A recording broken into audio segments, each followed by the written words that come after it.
Fala pessoal, beleza? Vamos continuar então com o nosso tour guiado aí pelo Excel. Lembrando que a gente tem o nosso grupo no Telegram, então se vocês tiverem alguma dúvida em relação ao conteúdo anterior que a gente já viu, podem mandar no grupo, não tenham vergonha, às vezes a dúvida de vocês é a dúvida de uma outra pessoa e a gente está lá justamente para aprender juntos, tá?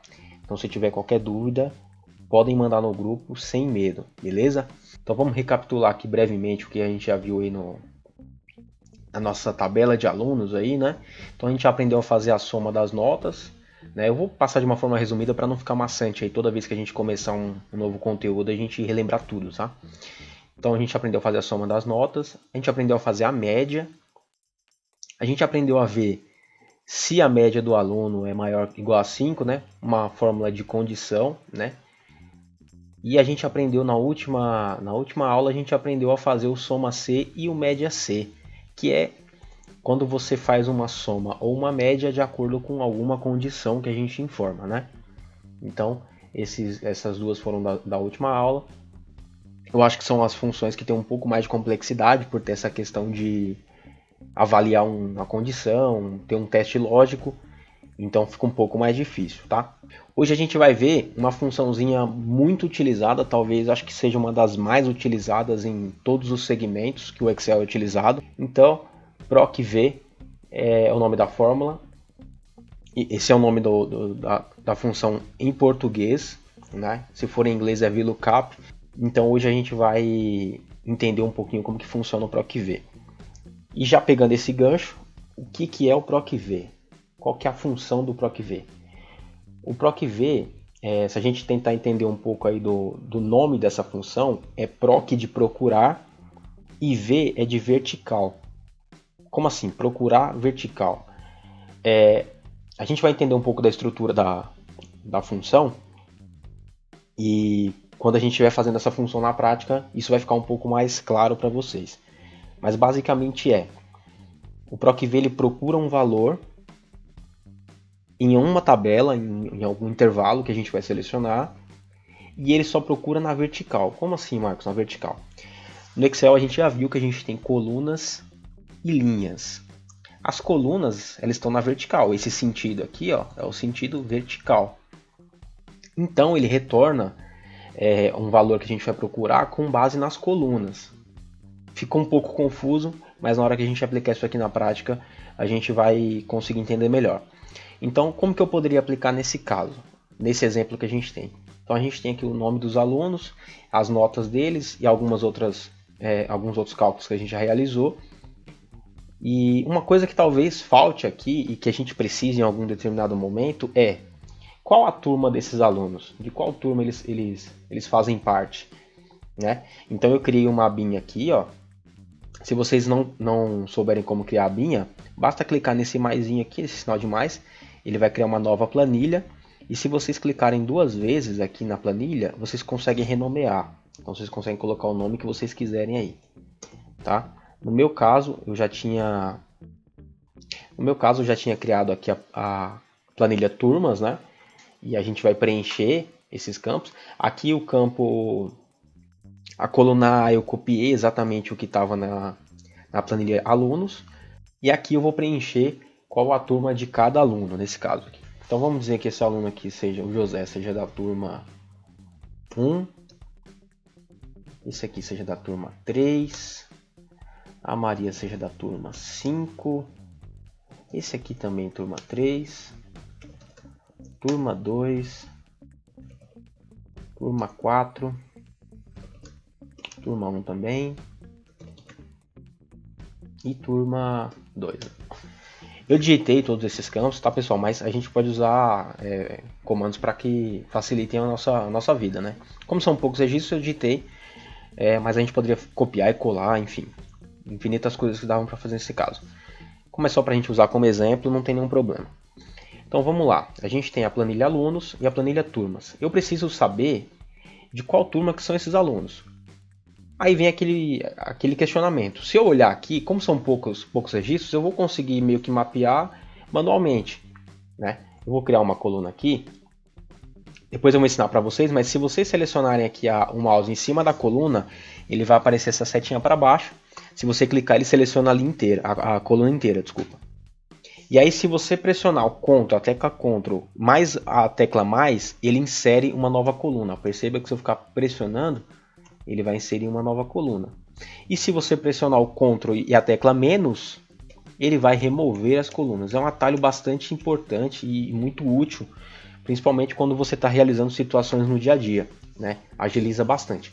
Mais para frente eu vou ensinar outros atalhos que a gente consegue utilizar também para facilitar o dia. Esse aqui é um primeiro, não se preocupem com ele no primeiro momento. Outra maneira de fazer isso também é selecionando a coluna inteira, clicando com o botão direito do mouse e clicando em inserir. Ele vai inserir uma nova coluna também, tá? Mas no primeiro momento a gente não precisa se preocupar com isso, tá? Então eu vou colocar o nome desse campo aqui de turma. E aí eu vou ter que trazer a turma do aluno daquela outra planilha, sem que eu precise ficar copiando e colando. Vamos supor que aqui tivesse 1000 registros, 5000 registros. E aí eu teria que fazer isso de uma maneira muito mais rápida. E aí que a gente utiliza as fórmulas que o Excel tem para nos oferecer. Nesse caso a gente pode usar o PROC-V. E aí a gente vai entender a estrutura dele agora. Então a gente começa sempre com o sinal de igual, né? Toda vez que a gente vai iniciar um cálculo ou uma função, a gente coloca o sinal de igual e digita o PROC-V. PROC-V é que ele já traz uma breve descrição do que ela faz. Procura um valor na primeira coluna à esquerda de uma tabela e retorna um valor na mesma linha. Então vamos entender o que ele está tentando dizer com isso aqui. Por que ele fala que ele procura um valor na primeira coluna à esquerda? Essa é a primeira regra do PROC-V, isso é bastante importante. O PROC-V ele sempre vai pesquisar um valor a partir da primeira coluna da tabela de destino. Quando a gente estiver montando aqui, vocês vão entender. Mas tentem colocar isso como uma regra na cabeça de vocês. O PROC-V sempre vai partir da primeira coluna do intervalo que a gente selecionar. Eu vou fazer aqui e a gente vai entender melhor. PROC-V, quando você abre o parênteses, ele já aparece ali embaixo a primeira condição da nossa função. Valor procurado. O que eu estou procurando? Então, eu vou ter que procurar o nome do aluno. Para eu achar a turma dele, eu vou me basear pelo nome do aluno. Então, eu seleciono aqui a nossa célula que tem o nome do aluno. Nesse caso aqui, a célula A2. Pressiono ponto e vírgula para ele ir para o meu próximo argumento. Matriz tabela. O que é a matriz tabela? Matriz tabela é onde eu vou procurar. Onde eu vou procurar o José? Então, a gente seleciona a nossa planilha, turmas. E aqui na nossa planilha turmas eu tenho o nome do aluno e a turma, que é o que eu quero trazer, é o que eu quero retornar. Lembra que ele apareceu lá que o Excel sempre vai procurar na primeira coluna à esquerda? Então, pois bem, nesse caso aqui, ele já está na estrutura correta. Se o nome do aluno estivesse à direita da turma, a gente já não conseguiria utilizar a função dessa forma. Porque ele procura sempre da esquerda para a direita e nunca ao contrário. Então, para eu trazer a turma tem sempre que estar à frente do campo que eu estou procurando. Nesse caso, o nome do aluno. Então, aqui na planilha alunos, eu selecionei o José, que é o valor que eu estou procurando. E a matriz tabela, eu vou selecionar essas duas colunas. Então, eu clico na coluna A, seguro o clique e arrasto até a coluna B. Então, esse é o meu intervalo. Eu estou procurando da coluna A para B. Então, obviamente, o meu valor, o valor que eu estou procurando, ele tem que estar, como eu só tenho duas colunas, ele tem que estar aqui na coluna A. Senão ele não vai me retornar nada. Tá? Pressiono ponto e vírgula e aí eu vou ter a minha terceira condição. Número, índice, coluna. Ih, Marcos, está começando a complicar. O que é número, índice e coluna? Na estrutura que eu seleciono, na matriz tabela, que é aquela seleção anterior que a gente fez, cada coluna dessa, ela contém um índice, cada coluna que eu selecionei. Nesse caso, eu selecionei só duas. Então, ele vai ter o índice 1 e o índice 2. Basicamente, é o número da coluna que eu estou selecionando. Ah, Marcos, mas você não falou que a coluna são letras? Sim, mas quando a gente seleciona um intervalo, cada coluna desse intervalo que eu selecionei tem um índice, um número de coluna. Então, nesse caso, eu selecionei duas, essa aqui vai ser a primeira e essa aqui vai ser a segunda. Tá, e aí qual que vai ser o nosso número, índice, coluna? Se eu estou procurando um valor da esquerda para a direita, né? O valor que eu estou procurando está na primeira e o valor que eu quero retornar está na segunda.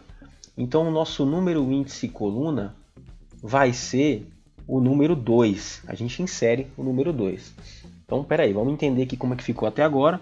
Aqui no primeiro eu selecionei o nosso valor procurado, que é o José, que é o nome do aluno no caso. Na segunda condição, ele pediu para eu selecionar a matriz tabela, que é onde estão esses valores? Onde você vai procurar isso? Onde você vai procurar o José? E aí a gente selecionou a coluna A e a coluna B, que é onde tem o nome do aluno, e a coluna B é o nome da turma desse aluno. E aqui no número, índice e coluna, ele está dizendo em qual coluna tem a informação que você quer trazer. E aí eu citei a coluna 2. E aqui, pressionando ponto e vírgula, a gente vai para a nossa última condição. Ele pergunta verdadeiro, correspondência aproximada, ou falso, correspondência exata. O que ele quer dizer aqui? Se eu selecionar verdadeiro, correspondência aproximada, todos os nomes que parecerem com José, ele vai considerar.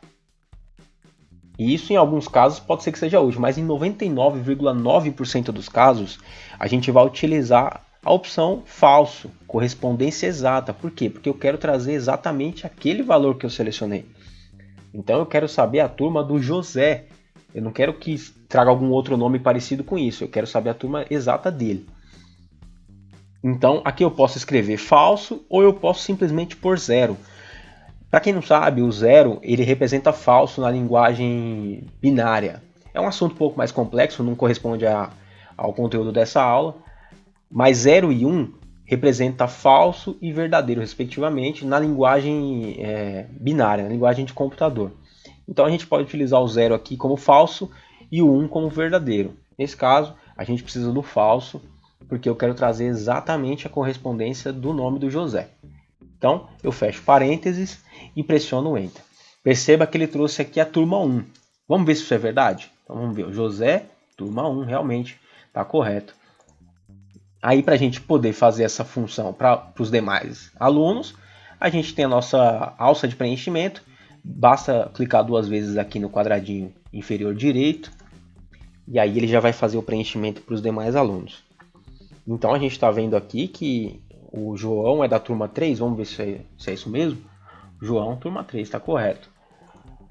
Por que essa função é bastante importante, pessoal? Então, se a gente... No nosso exemplo aqui a gente tem 8 alunos, né?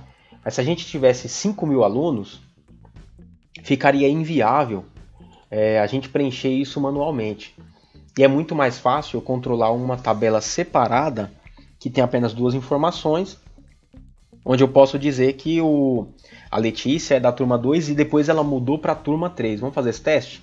Então eu vou mudar aqui, turma 3. Se eu mudar aqui, lá na minha fórmula, a Letícia também vai mudar para a turma 3. Né? Então, se aqui eu tivesse 5.000 linhas, sei lá, considerando todos os anos que a Letícia estudou nessa escola, ela teve diversas turmas diferentes. Se eu alterar apenas na fonte da informação, aqui na nossa tabela ela também vai ser alterada. Então, por isso que é bem importante a fórmula do PROC-V.